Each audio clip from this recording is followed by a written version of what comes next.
Hi, this is Normandy Ellis, and I'm interviewing Reverend Glenda Cadarette in her meditation and workroom at Camp Chesterfield.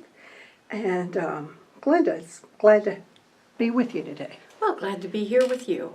Thank you for the invitation. Yes, we wanted to talk a little bit about how you first got to Camp Chesterfield. You know, I believe that Spirit, if they want us here, they get us here somehow. Not necessarily a glamorous way, but somehow. And I had the experience of three friends of mine were at my home in Indianapolis, and it was a Sunday afternoon. We were trying to decide what to do. And what we decided to do, I had a book there laying the back roads of Indiana. And so we decided to pick out a place that was in there and take a day trip. And we came to Camp Chesterfield. And so the four of us showed up here on a day, and they said, well, if we wanted a reading, we needed to walk around, and there'd be knock on the door, and there'd be people. There was no one on the grounds to give us a reading. And we couldn't figure out why. And then, except one man, I'll tell you about him in just a moment. But the reason there was a big memorial service going on in the cathedral here for one of the mediums that had just passed. And that medium's name was Reverend Bill English. And as time would be, you're now seeing me sitting in Reverend Bill English's seance room. And so we couldn't, okay. There was a gentleman that wasn't at the service. He was somewhat elderly, and really the stairs and everything would have been a problem for him. And he said he'd be happy to do readings for us. His name was Reverend Jim Day. And Reverend Day took each of the four of us in separately and did readings. I had readings before, so it wasn't entirely new to me. It was really new to the three people that were with me. Well, what an experience it was meant to be. One of the gentlemen that was with us, who was from Minnesota, he also did writing for articles for the New Yorker. And he said, I want to do a story for the New Yorker on the philosophy of this place. There was a seminary coming up in just 2 weeks. He said, Glenda, why don't you and I come back to this seminary thing? So we both got our rooms at the hotel, at what is now the Western Hotel, and we signed up for classes. And so I got here and he didn't show up. So that was meant to be that way, I totally believe, because I got totally initiated into a seminary week. And I would say I've never left. Yes, I physically left from time to time, but I've never left. And that was the beginning of my adventures at Camp Chesterfield. What year was that? That was in 1990. 1990, maybe 1989, maybe the fall of 89, around the beginning of 1990. And Yes. so how did your student life progress from that point on? Well, I lived in Indianapolis, and so it made it very simple, really, for me to come up here on a weekend. Now, I was running my own business. I was a single parent of 2 children at home, but when one wants to do something, you find the time somehow to do that. And so I started coming to all the classes that were offered. Every seminary I was here. And over a couple of years, I truly had enough classes to be ordained. But I had never taken a development class. Because I really didn't think I could do this. I was so in awe of the mediums and so just taken my breath away. But I knew I couldn't do this. And so I didn't take a development class. I just wanted to learn more and more about it. And the medium that I used to go to at that time, Reverend Evelyn Carr, I had gone to her one day. I went to her, probably 2-3 times a year at least for a reading. And she kept telling me, you need to take development classes. And I would say, oh no, I can't do that. I know I can't do that, so there's no reason to take the classes. And one day I was having a reading with her. She was a wonderful tarot reader as well as a clairvoyant. And she said, so we're done with the reading now. When are you, have you started development classes yet? And I said, no, Evelyn, you know I can't do that.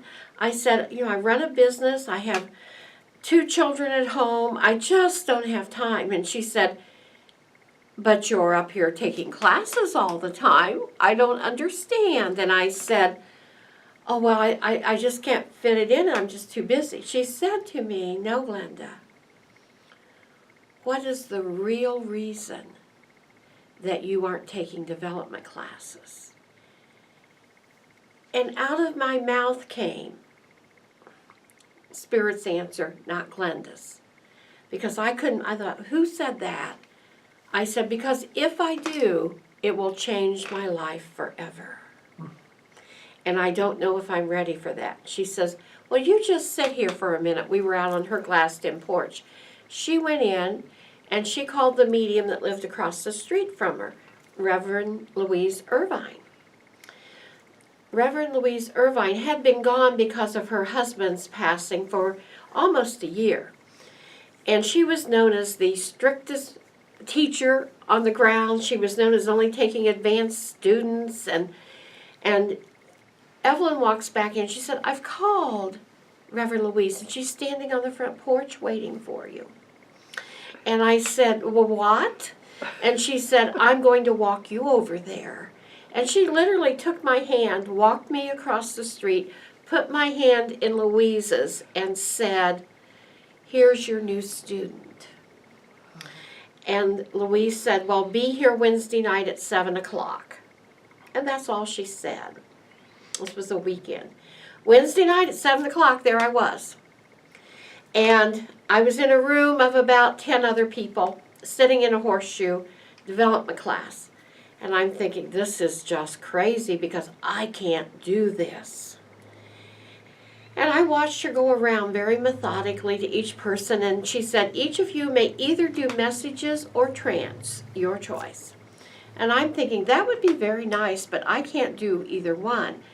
And she gets to me, and I remember specifically the question she asked me. She said, which seems more natural to you? Clairvoyance or trance? And I thought, neither one, but I thought that's probably not the right answer. And so I said to her, out of my mouth again, not my voice, but out of my mouth again, the word trance came out. And I thought, really? I bet that won't happen. And she said, okay, we'll do trance. I thought, well, we'll see. And she went through the routine of what she does with a new student during trance, and Spirit moved in, but I did not have the understanding to let them use my vocal cords, so I just coughed and coughed and coughed. And then at the end she says, well, Glenda, this week I want you to do this, this, and this, and it'll go just fine next Wednesday. And I'm thinking, if there is a next Wednesday, I may not be back. Well, for 20 years, I was back to every one of her development classes. And so not only is that how I got here and how I got started in my mediumship, but and as a student, but it did change my life forever. What were some of the most important lessons that she taught you that you're now teaching your students? Mm-hmm. Wow, that's a good one. Because there are so many. It would be hard to, I could speak all afternoon on that answer, on that question. I think probably one of the most important things is a lot of people want to do this, but how dedicated to doing it are you? Because if you are not devoted to it, Spirit is not going to be devoted with you to it. And that there is no silver bullet. It isn't like one day you do it, I'm going to go to that class and I can do this. When I say I sat there for 20 years every Saturday, I truly mean I sat there for 20 years every Saturday. So I was truly an overnight success, after 20 years. And so I think it is being true to yourself and being doing what you commit to Spirit you will do. Mm-hmm.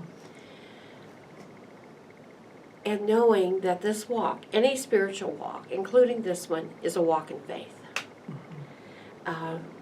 Because faith is really the acceptance of that which you wish to receive. Right.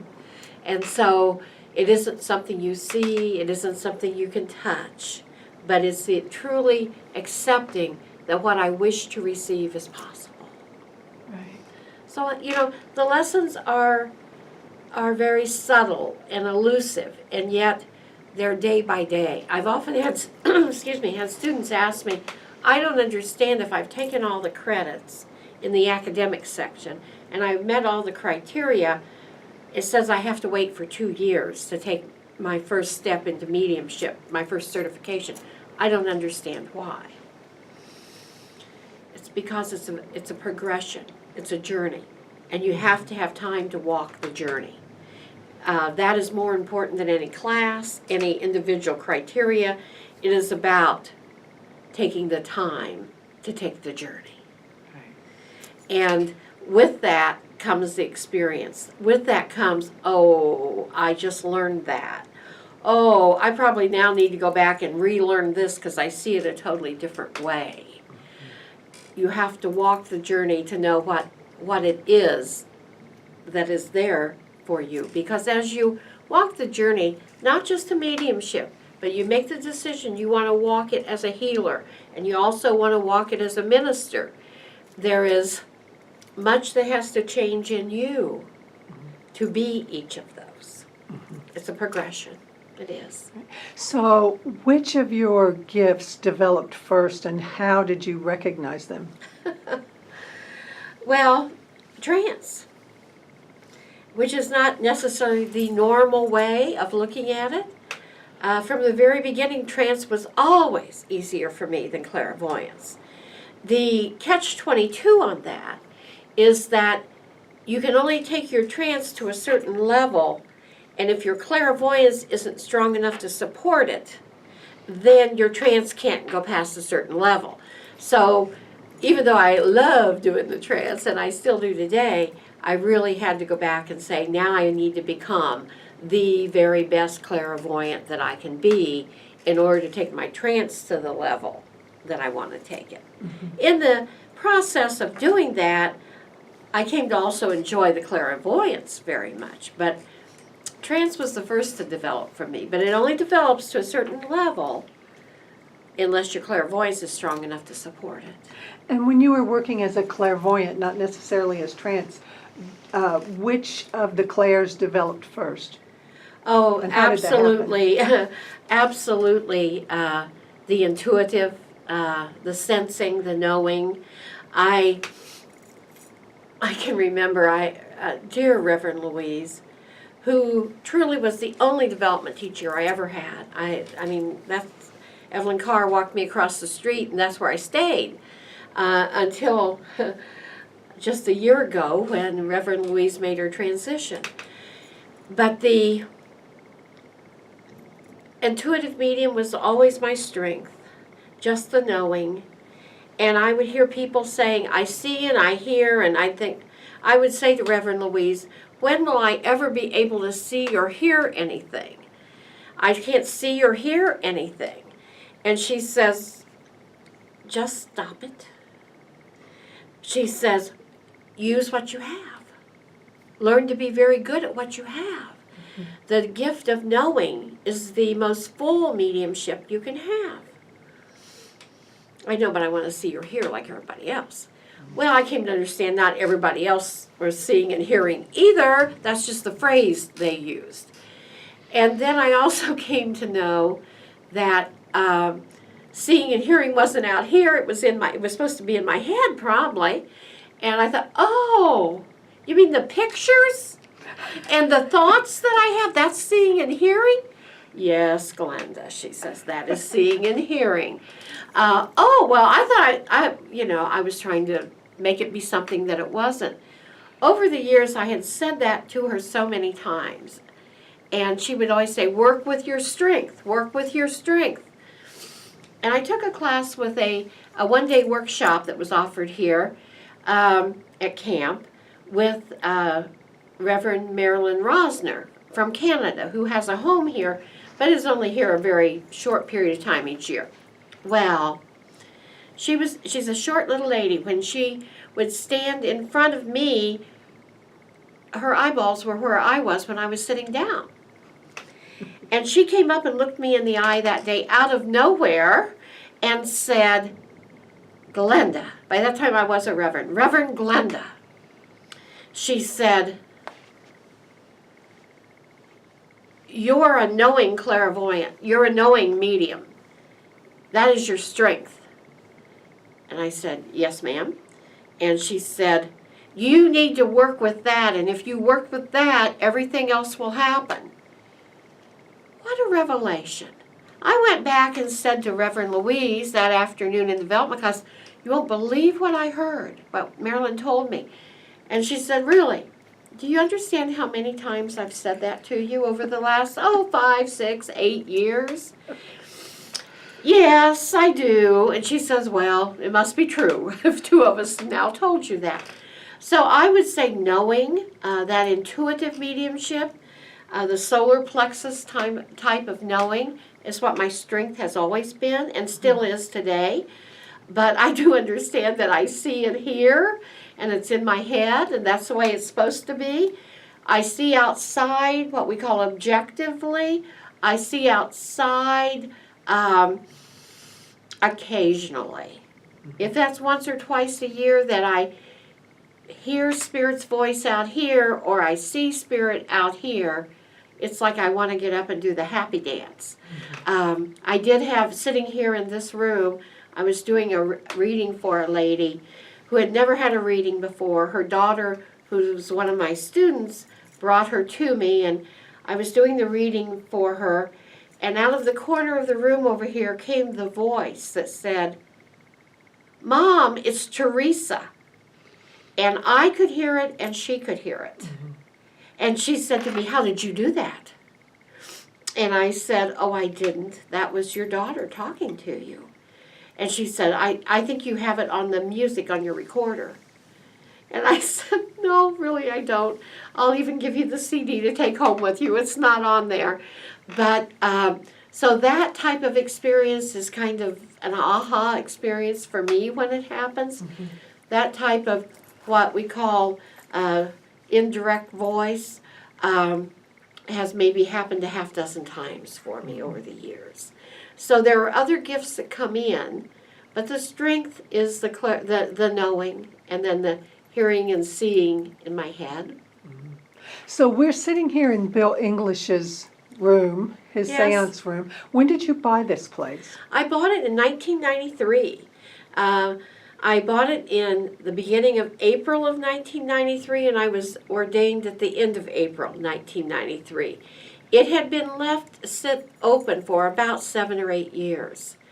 And so it was in not good shape, being here in the woods and being left. So it took me till, first time I stayed in it was that October. I stayed overnight during October seminary, but it was not really livable. Mm-hmm. It did have a bathroom in it, and I had a microwave, and I had a card table, and a bed that I set up that weekend, and that was all that there was in the house. But that's when I, shall we say, staked my place. Right. And so I've always found it very interesting that I walked on the grounds the first day of Bill English's memorial service, and I ended up in his home. Okay, so maybe this is a strange question, but do you feel his influence very strongly still? I don't normally in my living quarters of the house. I certainly did as I was redecorating and redoing things. He had opinions. Mm. But in the seance room in here, yes. Not all the time. He's not invasive in any way. But often when I'm working with students or I am doing a seance, he will make his presence known either through trance to everyone or at least to me as we're starting. Mm-hmm. He's very supportive in that way, very supportive. Wonderful. So tell me about some of the living people that you have made relationships with and friendships with, you participate on the grounds in doing things with. Oh, well, it's very interesting as I've learned over the years. The people that you study with on a spiritual journey are the people that you develop a real soul bond with. Mm-hmm. And so the group of us that are here on the grounds that were students of Reverend Louise all those years together, literally, we are very close. Not that we spend a lot of time together, because some of us go back to North Carolina, to Detroit, to Indianapolis, to Fort Wayne. We're not here all the time. But that bond that was established as watching each other progress as students is always there. And it is a bond that is a true family bond. So, those of us that are on the grounds, Reverend Louise Irvine, Reverend Jim Hafer, Reverend Terry Ryan, and myself are really the four that are here that were part of that class. The class always had 10 to 15 in it, but we are the ones that are here on the grounds that are serving in this way, that are part of that class. So I would say we have a special bond that is different than maybe we have with other people, just because of that. It's very interesting. If you had the opportunity to watch all four of us work, even though we were taught by the very same teacher week in and week out, and our fundamental foundation is the same, we are very different in our gifts. Reverend Hafer, Jim Hafer, is very much a seeing clairvoyant, a seeing medium, in that he truly sees spirit objectively outside all the time. He had to work a lot harder on hearing and intuitive. Reverend Terry Ryan, his gifts are much more like mine, much more intuitive. Juana's is much more auditory, I would say, and seeing. I mean, we've all developed all of them by this time, but the first one we came in with was probably that way.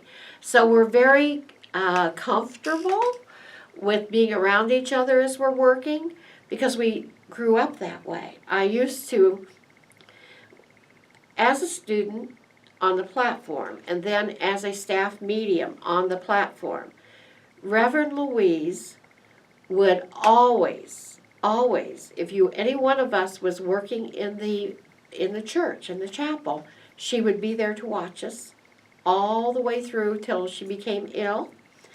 And we would have a critique session afterwards, all the way through. And so we were all, the four of us were very, very comfortable in working in front of, because we didn't know any other. We had always worked with Reverend Louise. And many of the mediums on the grounds, that was not so. And so they would see her out there and they go, "Oh, Reverend Louise is out there. Oh, that makes me so nervous, because she is so good."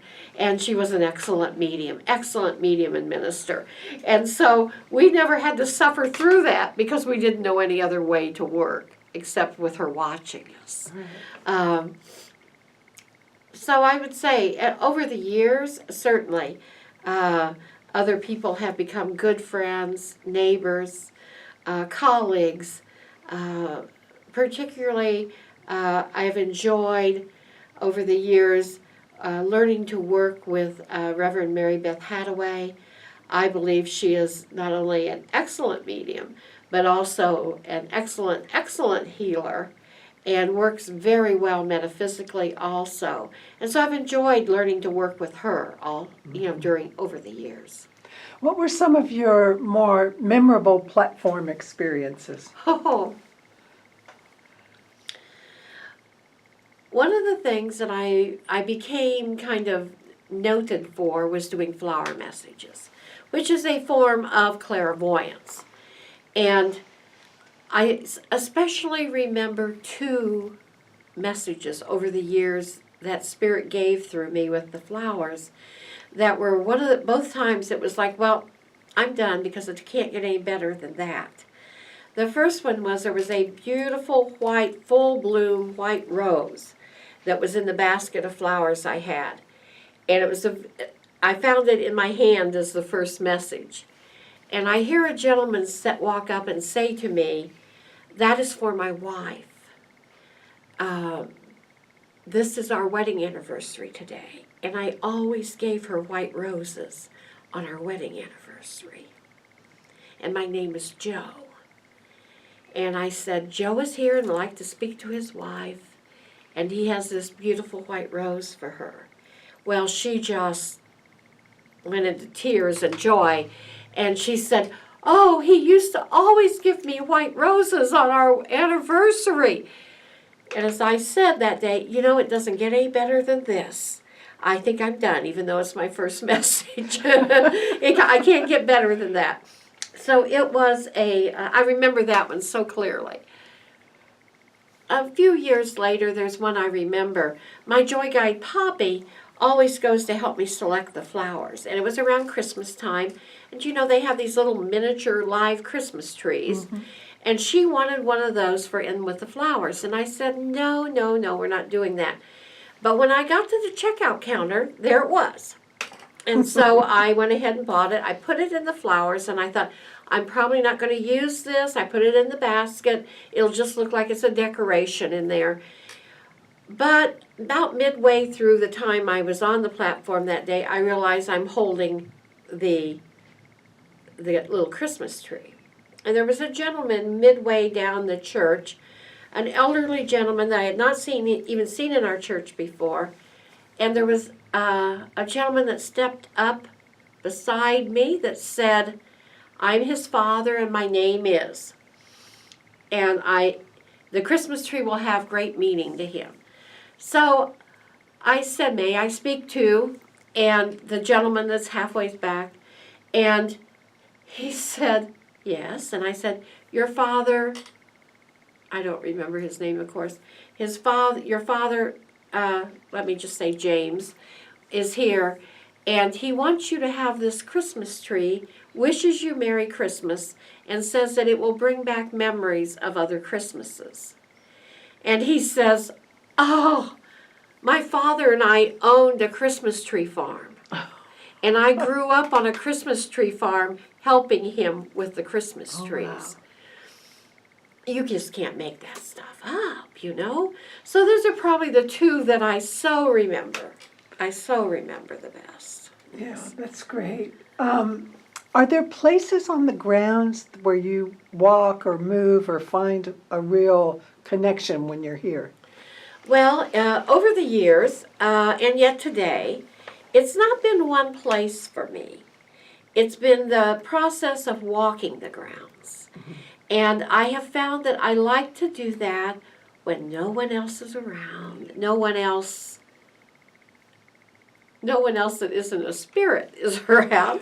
I often have spirits walking with me, but I usually go after dark or before dawn in the morning and walk the whole grounds to experience that true feeling of the spirit vibration that comes here. Mm-hmm.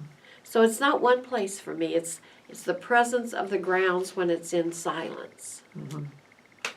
Yeah. Were the toadstools in use when you were here, or the cathedral? Toadstools, no. They were never being used for the readings. That stopped, I'm going to say, I think that stopped around the 1960s maybe. Maybe early 70s. But the cathedral still was. The cathedral, when I came here as a student, that's where our Saturday night services always were. By the time I was a resident on the grounds, we were using them for consecration services, mm-hmm.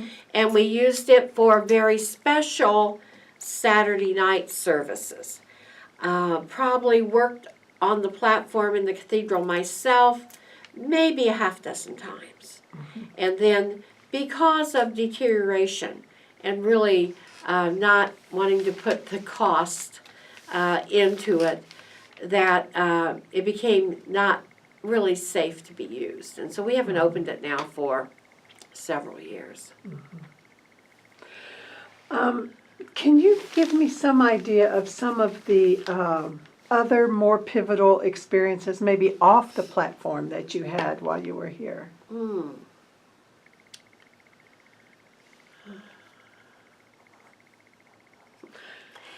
You know, as I think about that, normally I think I could probably, because there's so many. There are so many times that things happen that you think, I am so blessed to have been part of that. I am so blessed to be here. One of the most beautiful experiences that, and I still enjoy it today, is on a warm summer evening to be able to sit on my front porch in a rocking chair as it starts to get dusk. And I can see the cathedral is right next to me, as it is today, but that used to be a tent, a big tent cathedral. And the word platform comes because they built a wooden platform at the front of the tent. And so that's how our reason as spiritualists, we call it the platform, not the pulpit. And I can see them out there. I can see the wind blowing and the candle lights and the mediums up on the platform with the big, potted palms around them working. There is something about that is so magical that it takes you away to the times of early spiritualism, and it takes you into that feeling of truly knowing how spirit feels. Can you speak a little bit to the changes that have happened over the years to people who have been spiritualists and come and gone, and just a little bit about that process?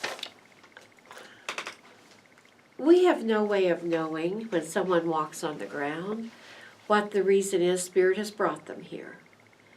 We are not an organization as spiritualists that are evangelical. We are not. It is about if you're to be here, Spirit will bring you here, and we will try to serve you in the way that Spirit would like us to. And so oftentimes people are coming for reasons we never know. And they may come and receive what they need, and they don't come back again. That was what was meant to be.